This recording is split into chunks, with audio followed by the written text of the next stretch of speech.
My name is Delik, and I'm coming from Burundi. It's the poorest country in the world. I came in Canada in 2019, and at the moment, I didn't have anything in Canada, no family, no friends. I came as an immigrant. After that, I started like watching YouTube video. I saw many young kids here who are doing really well, like in e-commerce, Amazon FBA, and seeing many people like driving Rainbow, and that's why I was like, I have to start something. You can go and apply for some money that government gives to people who doesn't have work a job. So it's 600 a month. With three, we got like one home with one room. You guys slept together in the same room with the three of you guys? Yeah. Literally going from absolute zero as a refugee, having ran from your country in Africa and now doing multiple six figures every single month.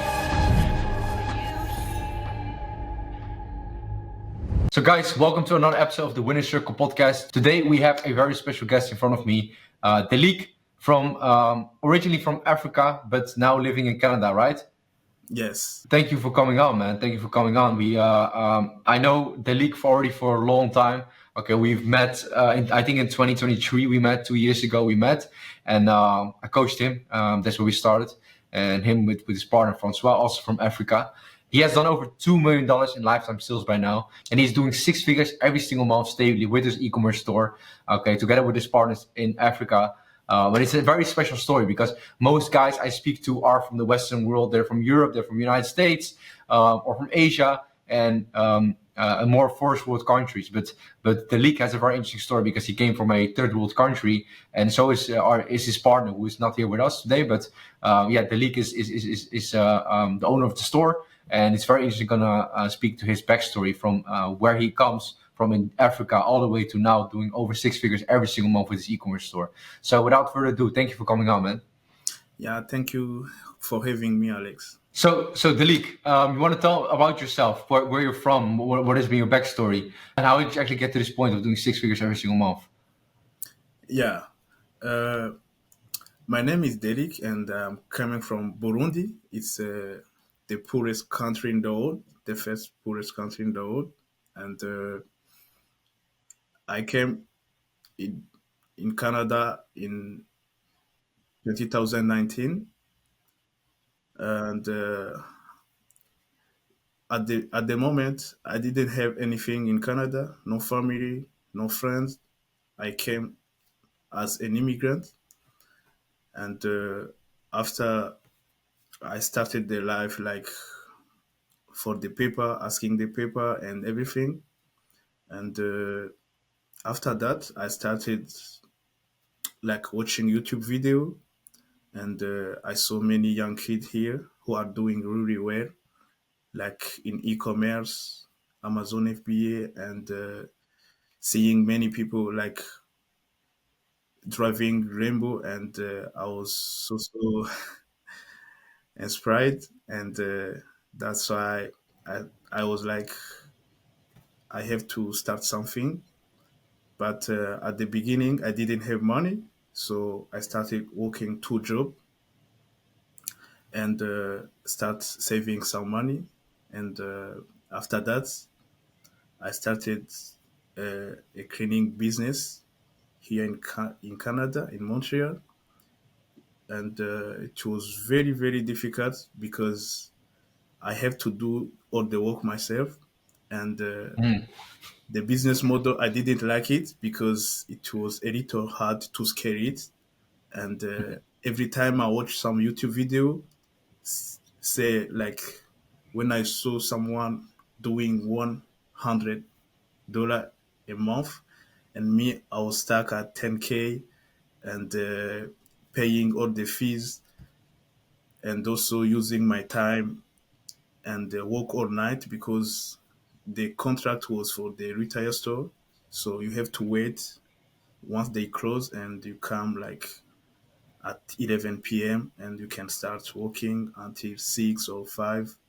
So So you after were that, cleaning yourself. You were yeah, cleaning myself. yourself. Yeah, myself. Wow. So you had a cleaning company, but you were the cleaner yourself. Yeah, because I did at the time I didn't have money to pay someone to help me, and yeah. Wow. And were you making good money from that?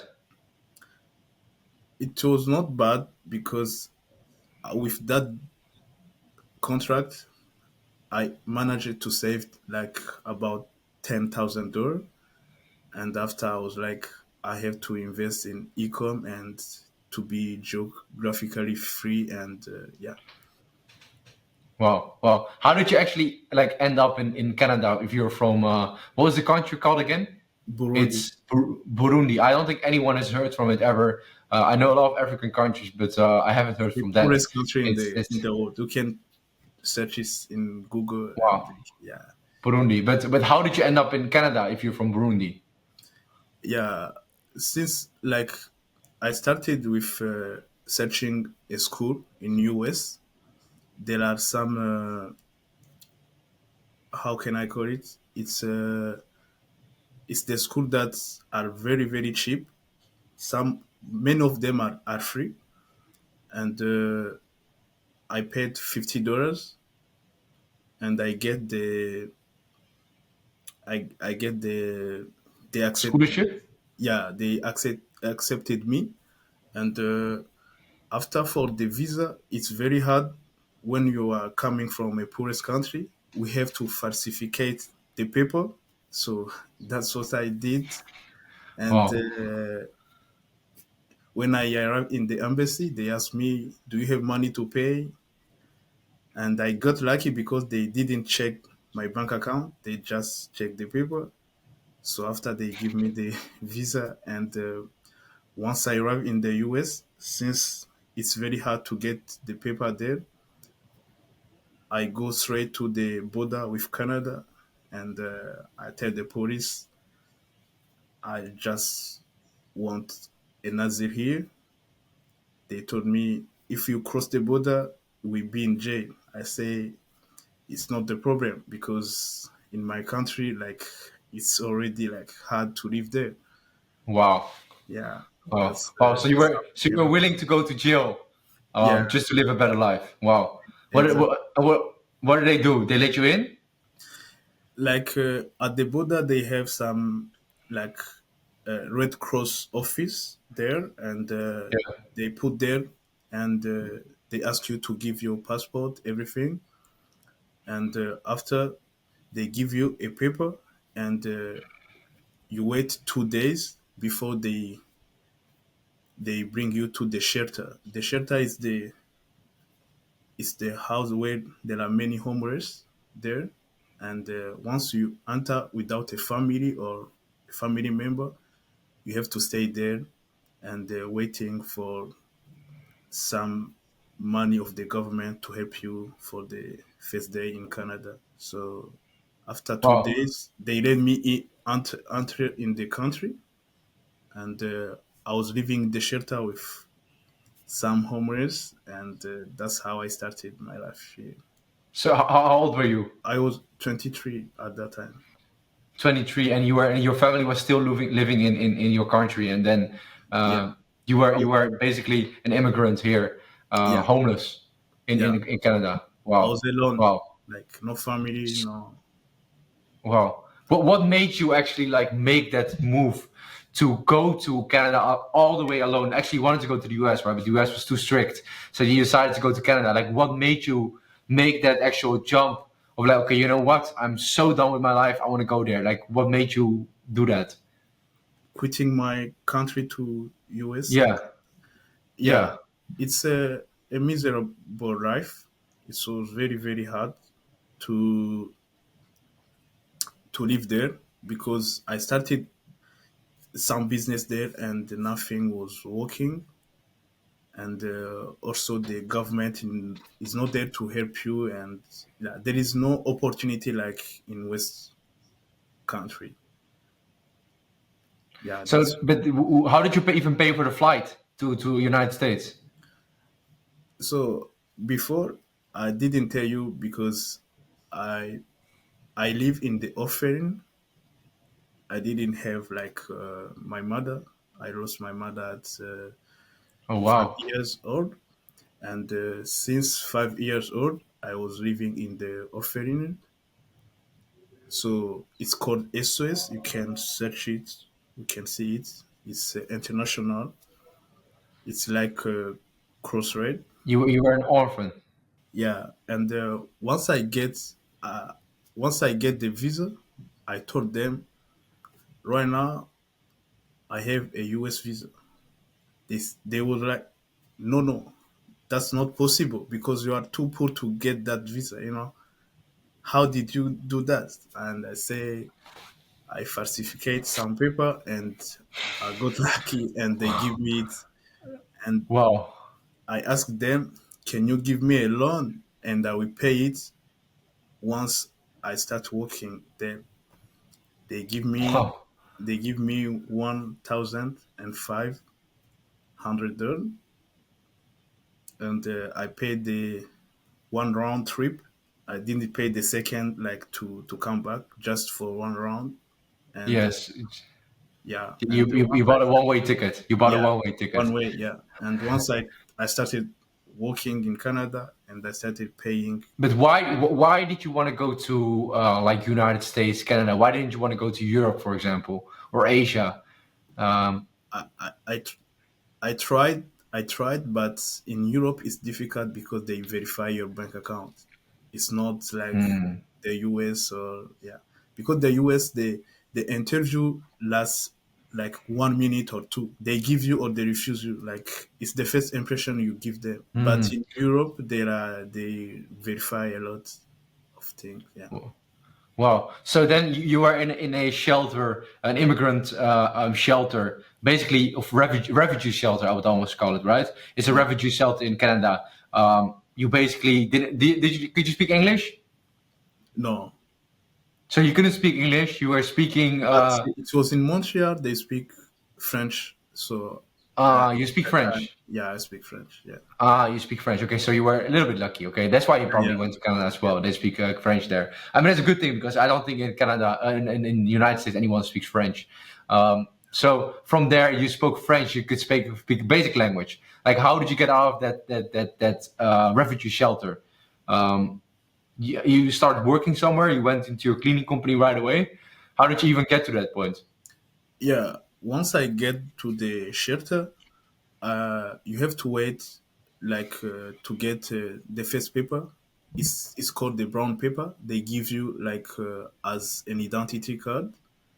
It's a paper that they give to all immigrant that just arrived. And once I get it, you can go and apply for some money that government give to people who doesn't have work a job. So it's 600 a month. 600 a month. Yeah, Okay. and in the shelter, once you are alone, you don't have a family. Like they give you three weeks to live there.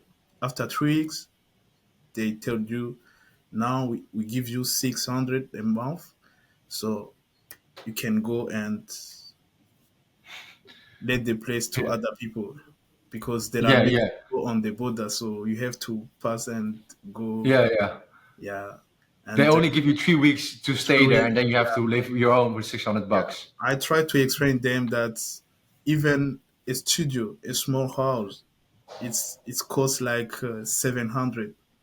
How I will live here? Like they told me we prioritize the family here. So if you don't have a children, if you don't have, Yeah. you are not our Wow, that's fucked priority. up. So yeah, Yeah. So, like, what did you do with 600 bucks? You sleep on the street, or what did you do? and what I did, I found two people, two guys. I got lucky. They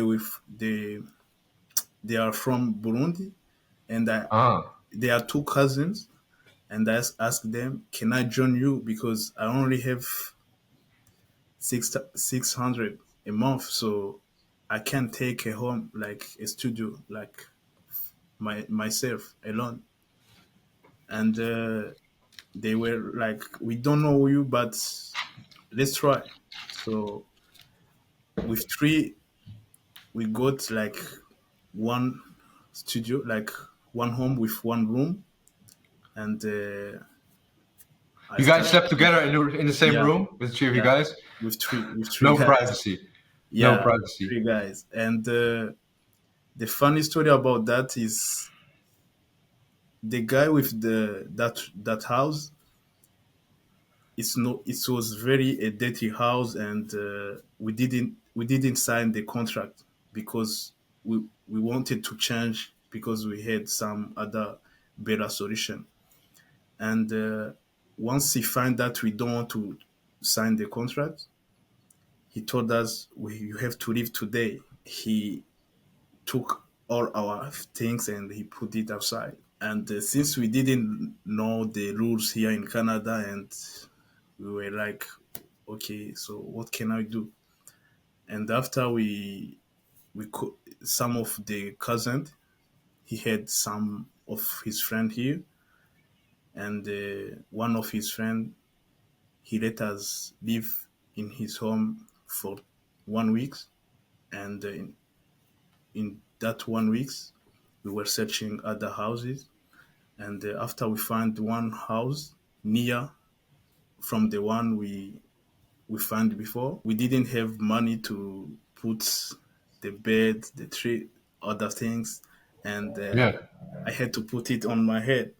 And here in Canada, it was like everyone was taking snap of us. What did you have on your head? I didn't get that Like point. when we move, Oh, you put your stuff on your head, you mean? yeah, stuff on my head. You Africans always like carry the water Yeah, on the head, right? Yeah, yeah. And they were exactly. like, you guys were joking or something.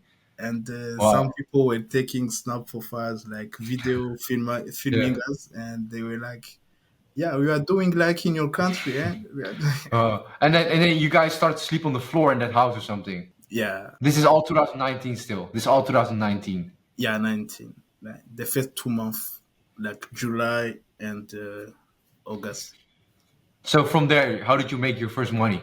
Because I Yeah, understand it might be a very tough situation to be in. yeah. From there, since here we have to have a work permit to work here in Canada. If you don't have it, you can do any legal job. So what you can do, there are some jobs that are in dark, like they don't have to declare your money. That's the first job that I did. What was it? Let me give you an example. You know the rubbish. Yeah, Yeah, recycling. yeah, recycling. Yeah. Okay, okay. So it was a like a big machine, and they put all the trash, and you have to remove plastic here, paper here. And did you make good money with that? No, they were paying me $9 an hour. $9 per hour. And like, how did you get to that, like, to the cleaning company then? You decided, you know what, I'm gonna start a company. Now, how if you don't have a work permit, how can you get a company? No, at that time I didn't go straight for the cleaning company. I was living like that, and after applying for my work permit, I started doing the legal job. I started in call center in Apple for the troubleshooting, people who have phone troubleshooting and something Call like that. center, yeah, Yeah. customer And support. after that, I start to work in the, after that job, I start working in the, like cleaning night in the retail store. That's Yeah. how I met the guy who was my boss. And he started to like to tell me how he run his business and other stuff. But he had the problem. He didn't have many employees. But me, I knew many people who didn't have work, but they don't have work permits. So I proposed to him, can I bring people to you and you give me commission? But Hmm. they don't do, like they don't have work permit. You will give me commission and you will pay them like cash because they don't have to declare the money because they can work legally. And he was like, okay, how many people can you bring? I told him, let's try with 3 people. I Those were your bring housemates? Were those your housemates? No, because at the shelter I had many contacts, and many people who like were like stuck. They don't have papers and they don't have work. So I contact them. Do you want to? I have a fucking job. Do you want to? It's not a lot of money. And me, he paid me nine, like with the legal job. I was at 15 per hour. But for them, he paid them 11, and he gave me $3 per people. Okay, that's solid. That's very smart from you. Yeah, that's how I started building relationship with people like who has some contract. Yeah. And after that, he saw that I was very very serious about the job. He's he started giving me big contracts, and I started cramming, and yeah, that's how I Hey, started. and you start your own company after that, or you keep working with him? No, after that, I started my own company because for the big company that for the big contract, he told me that I have to have a company because he Mm. can't So he gave you those continue. contracts. Yeah, he Yeah, gave yeah, you those contracts. yeah. He Ah, gave me that's the interesting. contract. So how much were you making at that time? Like I would say before you started Ecom, how much were you making? Uh, Before I was making around. He gave me to retire store to clean this like night. Every retire store it was around 5k a month, and the second also it was 400 4,500. Well, so Yeah, almost $10,000. How yeah. much did you net from that?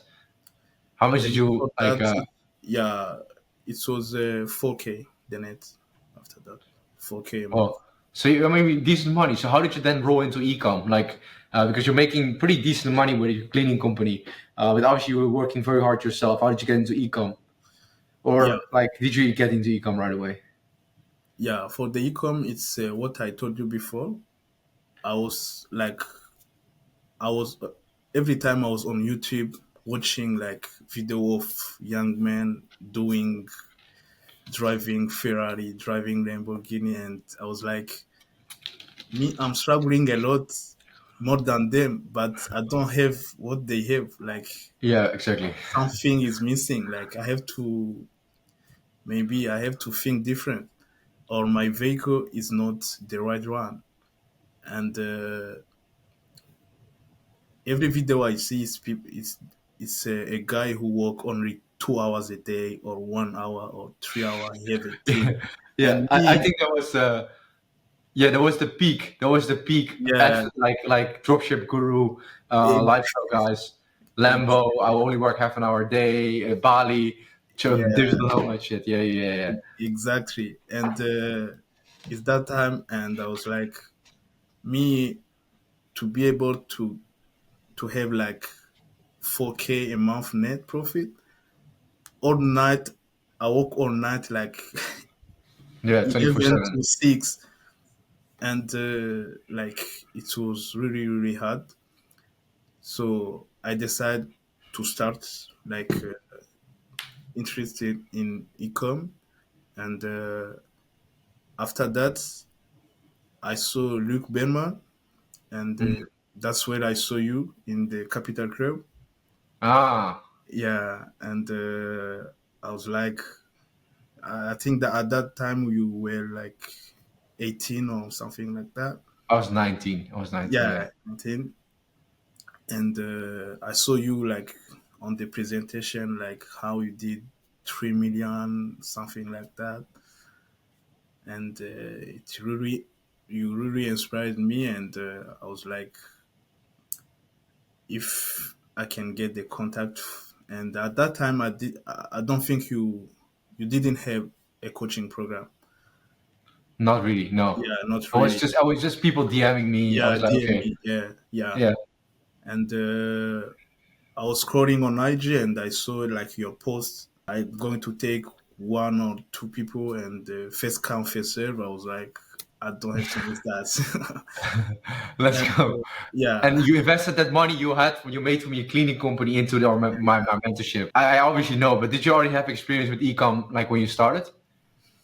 yeah.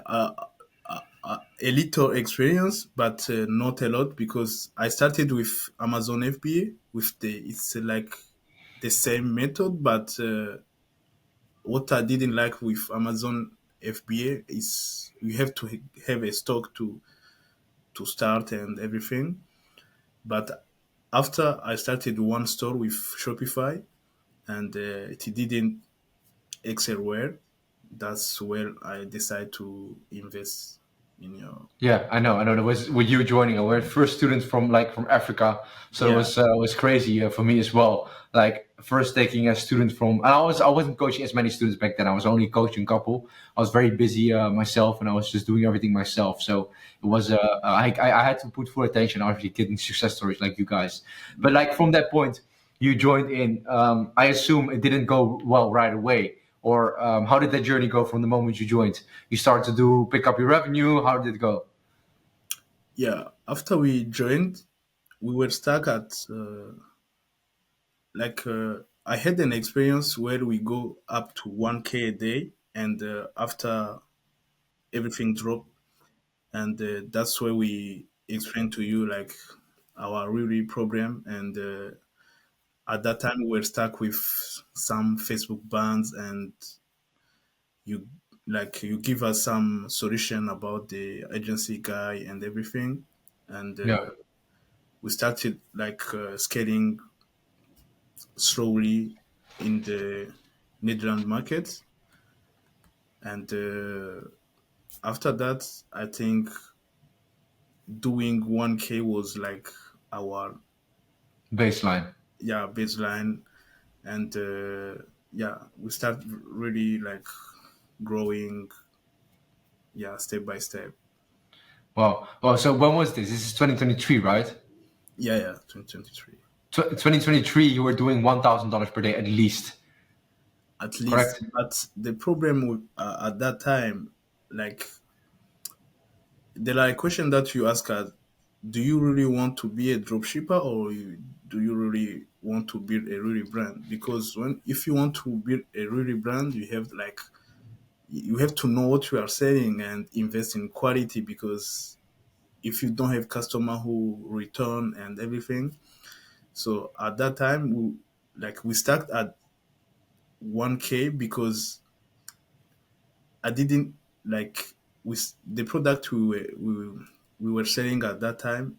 I didn't have any clue like how the quality was, and that's the problem we So had. what were some of the challenges you guys had during that time when you were selling that drop shipping? Because I know you guys, I remember very clearly, you guys were doing good numbers. I think you guys reached like $3,000 in a day, even close to $5,000 a day. But you had a lot of issues, right, with the backend because of the drop shipping price you were selling. What were some of the challenges you came across then? Yeah, the first challenge was a guy who told us that he can install the Klarna in our Shopify store because we want to sell like with Klarna, but the Yeah. Klarna with the Germany information, they give you your money like in 2 3 days. And we wanted to avoid the traditional Klarna with the 7 and 10 days Yeah. payout. And once he installed that, Shopify sent us a message to our store that they banned for the Shopify payment, and I lost all my money there.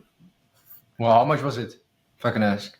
Uh, it was around 15K, 15K. And from there, what happened? From there, since we don't have Shopify payments, and we tried Stripe, and after moving to Stripe, after 3 days, he banned us also. And but that was not a lot of money. It was 2K. And after that, I changed the email with my Shopify. I create another Shopify with another email. Classic. After 2 weeks, they banned again.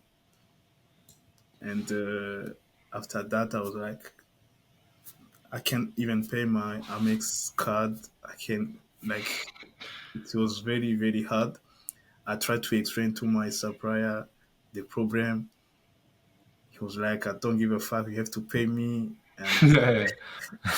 yeah, since I didn't like, I had that business, cleaning business. I tried to get some credit and pay all that money, and waiting that Shopify release our money after 4 months. And after I applied to many payment processors, they didn't like us because we didn't at that time we didn't have like a 100. They ask us to you have to be able to do 100K every month, and once they see that we were banned from Shopify and no one wanted to take us, and Understandably.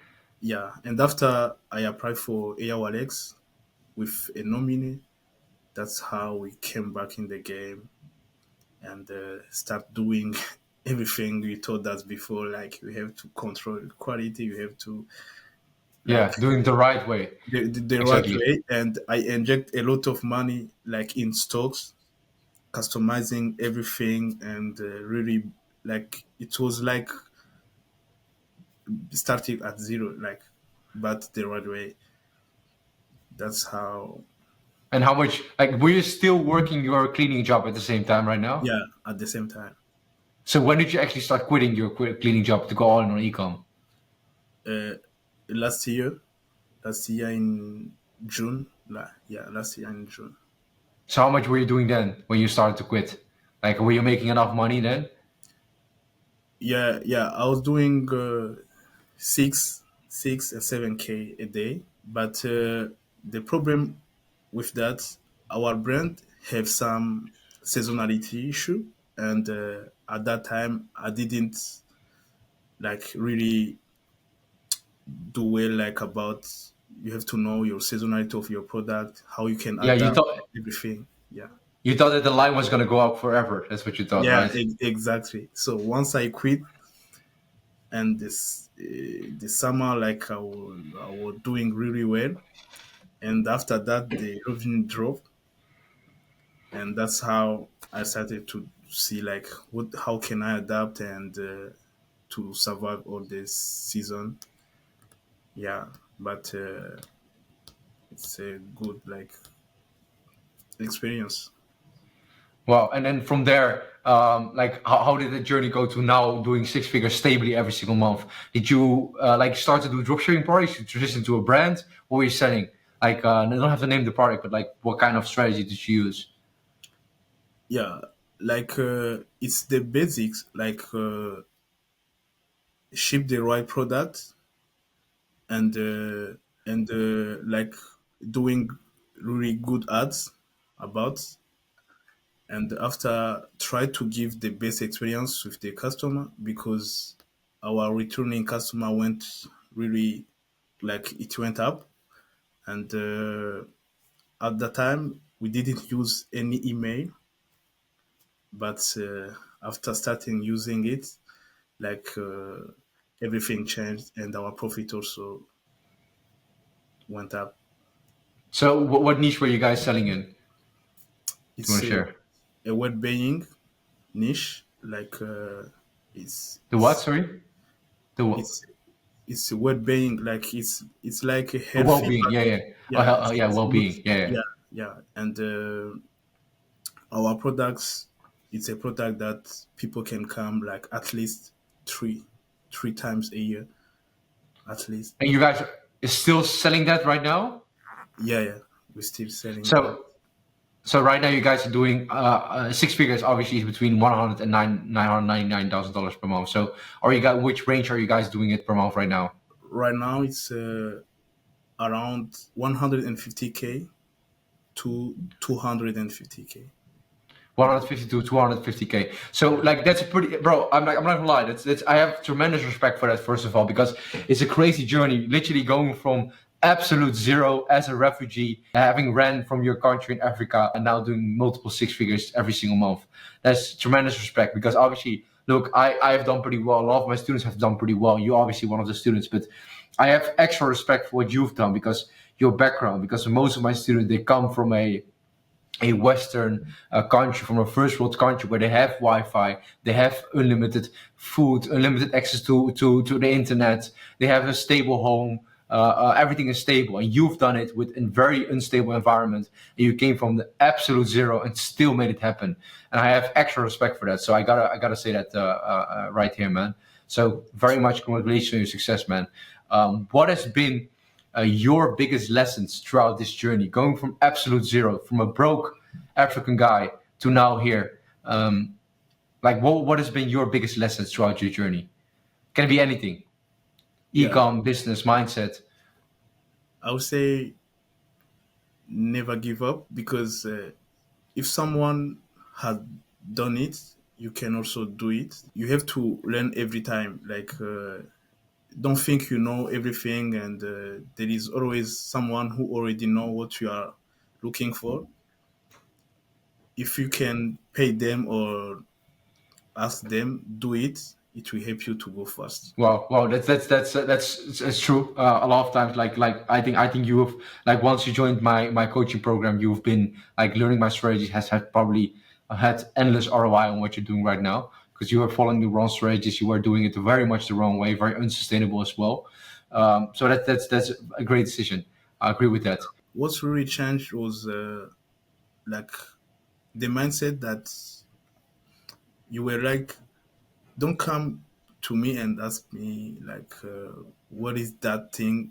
If you can do it yourself and do your research, and you know, try to find your try to find solution. Try to be like a owner that's like found solution, but not someone who, if something go wrong and start, oh, maybe he didn't do that, and you know. Yeah, I remember, because our conversation was, I know it's 2 years ago already, but our conversation, what I told you guys is, okay, you guys could always ask me questions, but the thing is why I wanted you guys always to teach you guys the mindset that you figure stuff out yourself, not because I don't want to help you, but because if you are always asking questions which you know you can find online, you can easily search up yourself. Nowadays you even have ChatGPT. Like, why you're teaching yourself a mindset of always asking stuff, always be reliant on someone? Well, I want you guys to first figure it out yourself. Okay, first look it up yourself, especially the basic stuff. Then if you can't figure it out, then you can come to me, and then we'll figure it out together. I'll help you, because and I always want to teach you guys how to fish instead of giving you the fish. Because if I tell you guys how I do it and just what to do, then you guys will never be unreliant. Okay, you guys will never be independent. Okay, and now you guys are self-reliant. You guys can figure out stuff yourself. I teach you guys how to fish, how you can find winning products, how you can scale them sustainably, and now you guys are doing multiple six figures every month stably. That's a tremendous respect for that. And one thing which I do want to ask you about your journey as well is, because I'm very curious about, like, because you came from absolute zero, from the trenches, like, what made you push so hard to get to this point? Like, what motivated you so hard? Because I know you've been through a lot of shit. What motivated me was like, I wanted to change like the way, like, when I was a child, like the way I lived, I didn't want that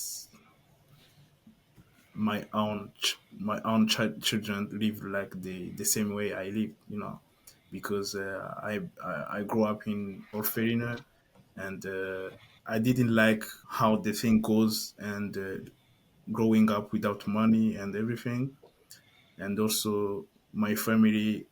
Once I came here, all all the eyes were on me, you know. They counted on me, like, you have to change everything for them. So, and I decided that that person would be me, like, who can really change the everything for the family.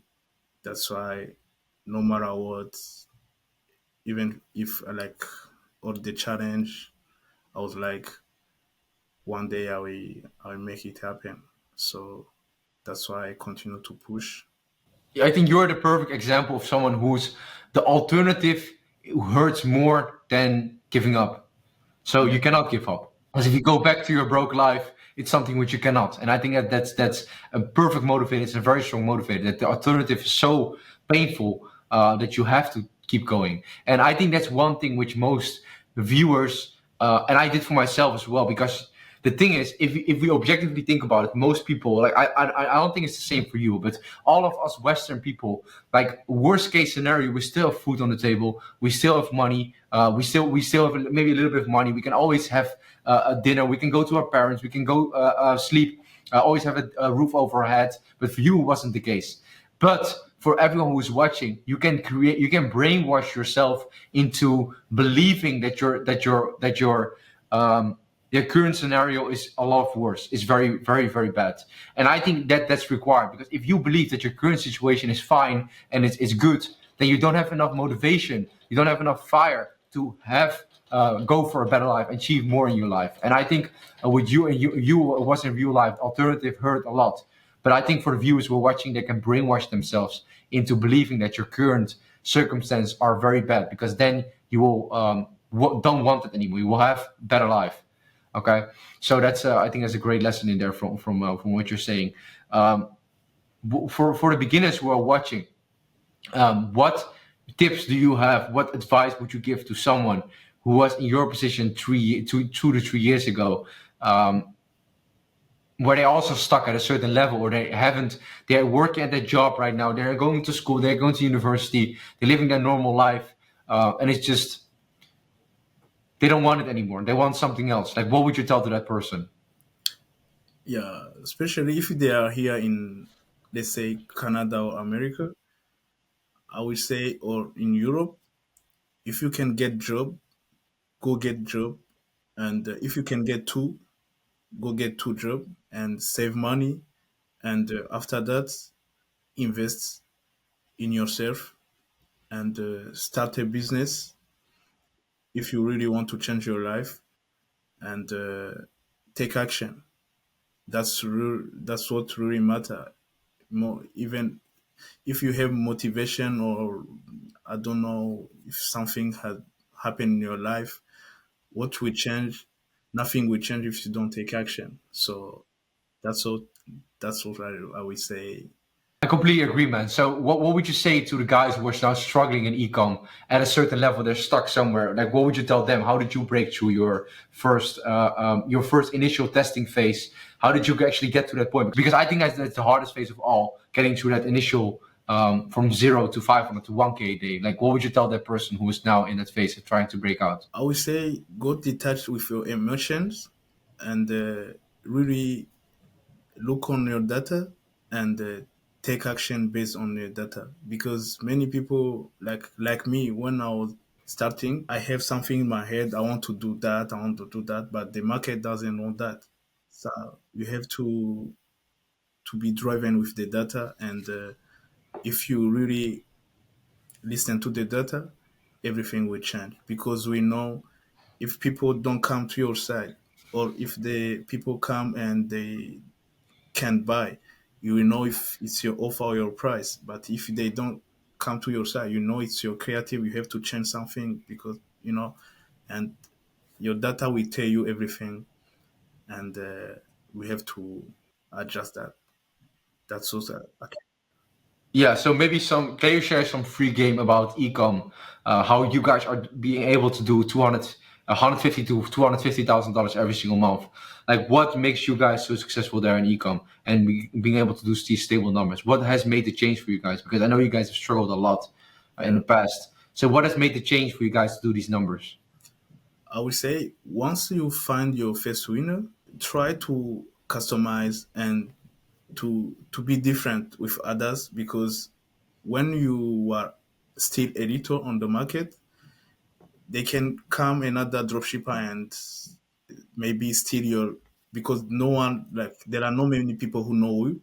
But if you test with dropshipping and you see that something work, try to switch directly to branding store, and if you can customize your product, and because what will matter in the most in the future, it will be the best, the customer that will love your brand, and they will tell other people how amazing your product is.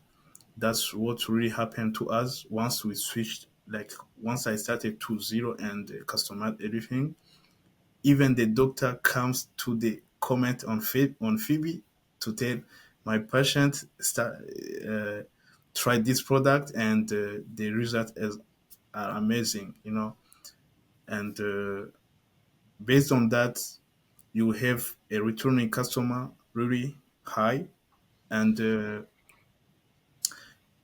it will be easy for Facebook to find you more customer and understand the customer more than they understand themselves. That's really matter. And once you understand the customer, that means your creative also will be the same because you will know what you are really doing. Yeah, Yeah, that's what Kyra said as well in the previous episode. He talked a lot about knowing that he's now doing around to $8,000 per day, and he's literally said as well, you have to understand your customer, and that's so important. Like if you don't know who you're selling to, how do you know what kind of creative you have to make, and how you actually target these people, how you trigger them, what emotions that you gotta instill on your product page, right, in your creatives. It's so important that you know why they're actually buying this product. If I'm selling a glowing football, I have to know why is someone actually buying a glowing football. What is the reason they're buying it? And for me, it's the reason is they want to make their children happy. The parent wants to make their children happy, wants to surprise someone, and with that, surprising someone and making someone else happy, they want to make themselves happy. That was my main motivator. And for example, for a woman's product, for example, if you have makeup, then mostly the problem you're solving and the reason why they're buying is to solve an insecurity of make themselves more confident, right?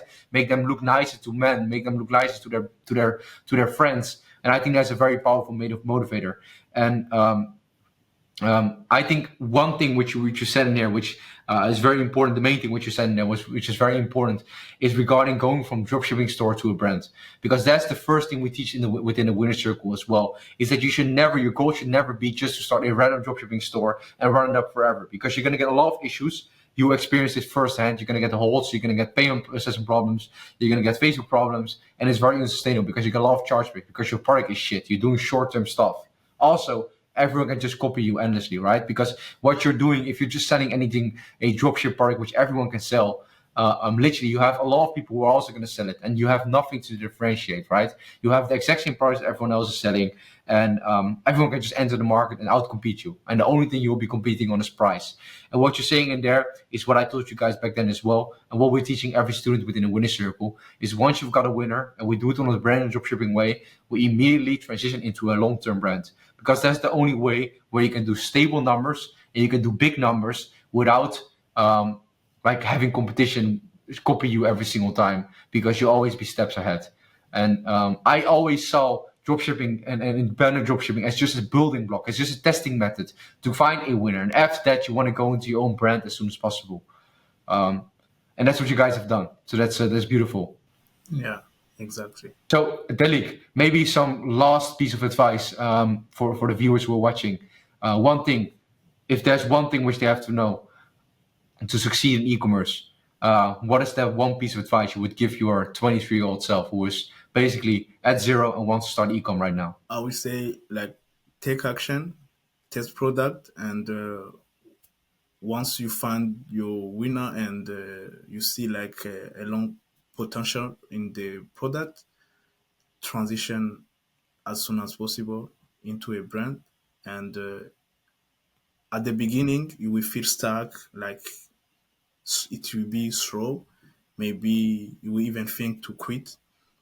It's like it's normal, but at the long term, it will worth it. That's what I would tell someone who want just to start.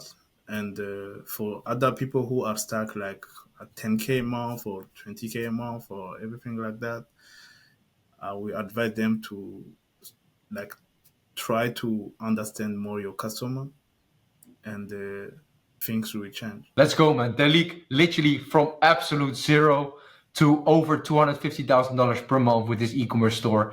Went from Africa to Canada as a refugee, and now to this e-commerce empire he's built, and the future is looking very bright for him. I assume it's $1 million per month soon, right? That's the Yeah, goal. yeah, yeah, yeah, yeah. I think Let's go, man. I will send you a message like because we are really planning this, and I think at the end of the this year we will achieve this. One last word for everyone who's watching. If the league can do it from absolute zero, from the trenches in Africa now to where he is right now, this e-commerce empire doing over $250,000 per month, why can't you? Right? And I would say that 99.9% of all people are coming from a better situation that you were in. Okay, because situation you've been in, absolute broke, no family, no money, in a refugee camp, having to go out and figure it out yourself. I think everyone who watches this is in a better position than you were in. And that's why I have tremendous respect for you. And that's why everyone can do it, man. If you are able to make it happen from there, no, not even Wi-Fi, then to this point, then there's absolutely no zero excuse for the people who are watching. And I have more respect for you even than anything else, man. Thank you, Dalik, and thank you for coming on. I'm looking forward to part 2 where you're going to be 1 million a month. And see you on the next episode.